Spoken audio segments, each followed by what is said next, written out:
이번엔 저희 도직구쇼에서 새로 선보인 코너입니다. 앉아서 전 세계에 있는 소식을 다 들을 수 있습니다. 세계여행 떠날 준비 되셨습니까? 시작합니다.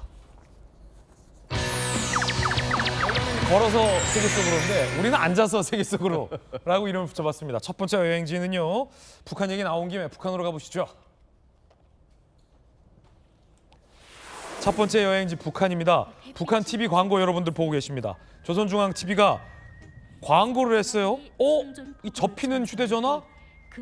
바로 북한의 마두산 폴더블 스마트폰이라고 합니다. 홍보 영상을 보면 오늘날에 없어서는 안 되는 기호품이라는 북한의 멘트가 나오기도 합니다. 위아래 접히기도 하고 좌우가 접히기도 하는 제품이 나왔어요. 이렇게 우리 삼성 핸드폰을 좀 따라한 것 같은데 살짝 좀 조약한 티가 납니다. 마두산 폴더블 스마트폰 광고를 북한이 공개했습니다. 요건 우리 정혁진 변호사님 쓰는 좌우가 접히는 핸드폰도 나왔습니다. 자, 손전화 사용법을 방송했습니다. 마두산 폴더블 폰을 노출한 겁니다. 오늘날 없어서는 안 될 기호품 신상 선전으로 매출 확대를 노렸다고 합니다. 세수 확보 목적이 추측되고 있습니다. 650만에서 700만 면 추산이 되고 있습니다.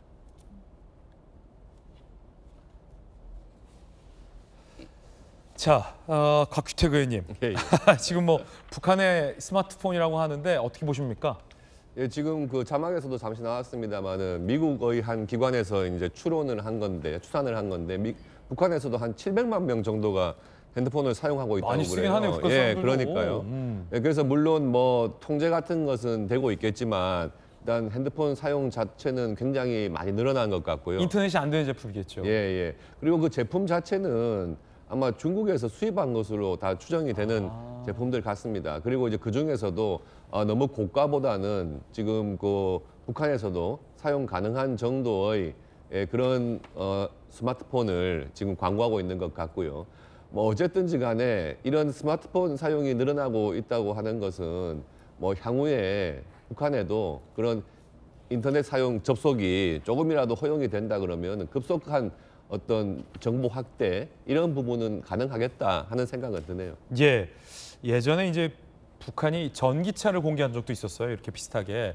그때도 이제 중국에서 생산된 것을 OEM으로 들여와서 북한 상표만 붙였는데 그때 그 전기차 브랜드 기억하십니까? 저는 이제 북한을 오래 취재하니까 그것도 마두산 브랜드였어요. 그러니까 마치 이제 중국의 샤오미처럼 중국이 샤오미 스마트폰, 샤오미 자동차, 샤오미 가전제품들을 출시하듯 북한도 마두산 전기차, 마두산 스마트폰이라는 상표를 계속 붙이고 있는 것 같은데 정혁진 변호사님 어떻게 좀 뭐 구매욕을 자극했을까요?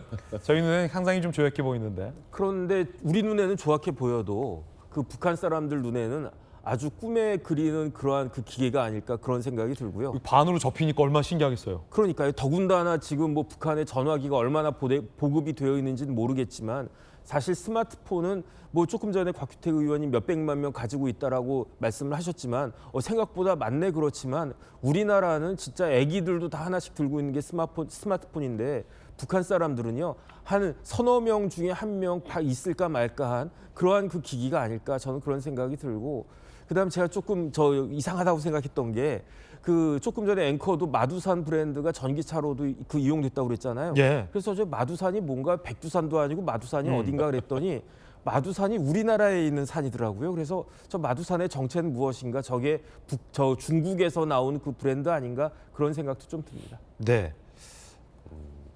아마 이제 평양 인근에 동일한 지명의 마두산이 있을 거예요. 그래서 북한에 마두산 경제인 연합회라고 있습니다. 그래서 그 마두산을 따온 게 아닌가라는 생각이 듭니다. 세계 속으로 함께하고 있습니다. 이번엔 브라질로 가보실까요? 중국이에요? 중국으로 가보시죠.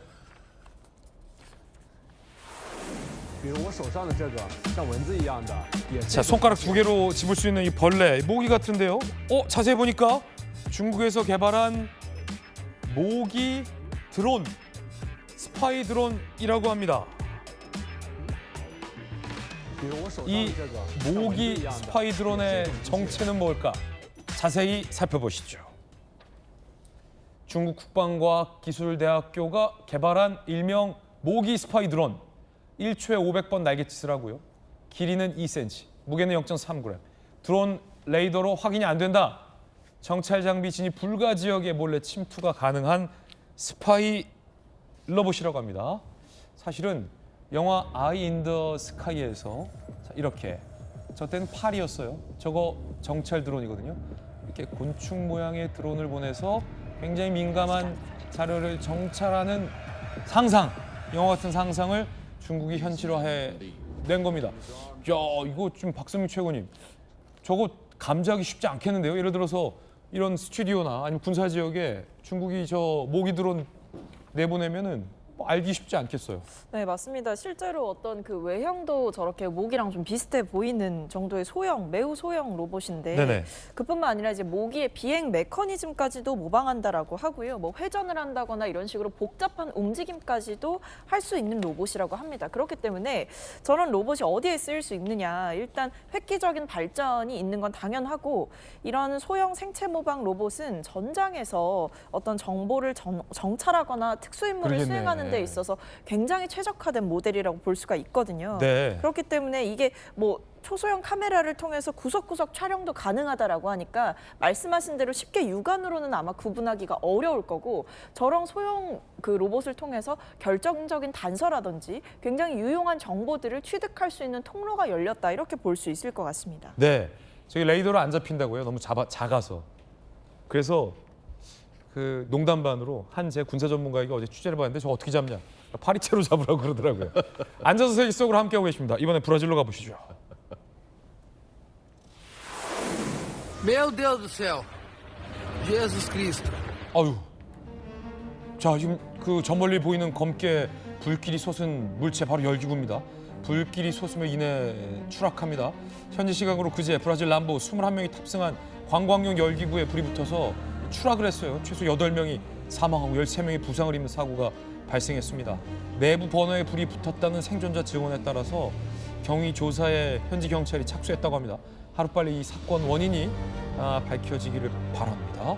안타까운 사건이었습니다. 자, 이번엔 프랑스로 가보겠습니다.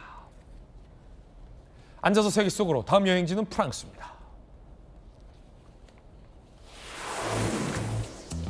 텔레그램의 최고 경영자 파벨 두로프 한 프랑스 매체와의 인터뷰에서 106명의 자녀들에게 자신의 재산을 똑같이 나눠주겠다고 밝혔습니다. 그렇다면 자녀 한 명당 받게 되는 돈은 얼마인가? 무려 2천억씩이라고 합니다. 다만 상속받는 시기를 자녀가 30대로 성장한 이후로 못 박았다라고 합니다. 일단 이 양반 왜 이렇게 자녀가 많은지 함께 보시죠. 텔레그램의 CEO 파벨 두로프, 자산이 23조 원. 우리 곽규택 의원님보다 조금 많군요. 정식혼인으로 낳은 자는 6명인데 정자 기증으로 인한 생물학적 자녀가 100명이라고 합니다. 모두 동등한 권리 가질 것, 동등하게 재산 분배하겠다라고 밝혔습니다.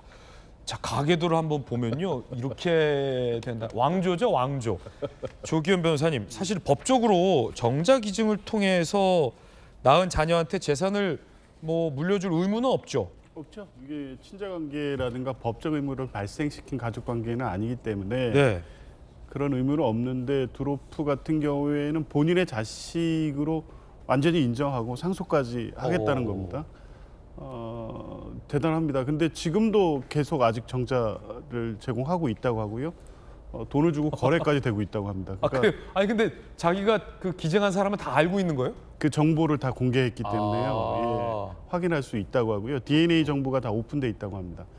그래서 어쨌든 이 독특한 것은 이 상속 개시를 2055년부터 하고 30세 이전에는 주지 않겠다는 겁니다. 그러니까 자립적으로 경제 활동을 하고 성장해 가되 30 이후부터는 자신의 자녀로서의 안정적 삶을 보장해 주겠다, 이런 취지라고 보여지고요.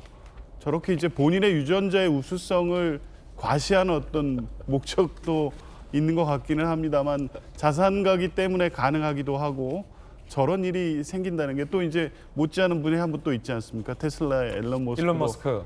비슷한 이제 이 활동들을 하고 있는데 억만장자만이 꿈꿀 수 있는 어떤 새로운 형태의 상속이 아닌가 싶습니다. 네, 참 희한한 일들이 많군요. 예. 저도 저희 자녀들에게 동등하게 재산을 물려주겠습니다. 자, 앉아서 세계 속으로 함께 해봤습니다.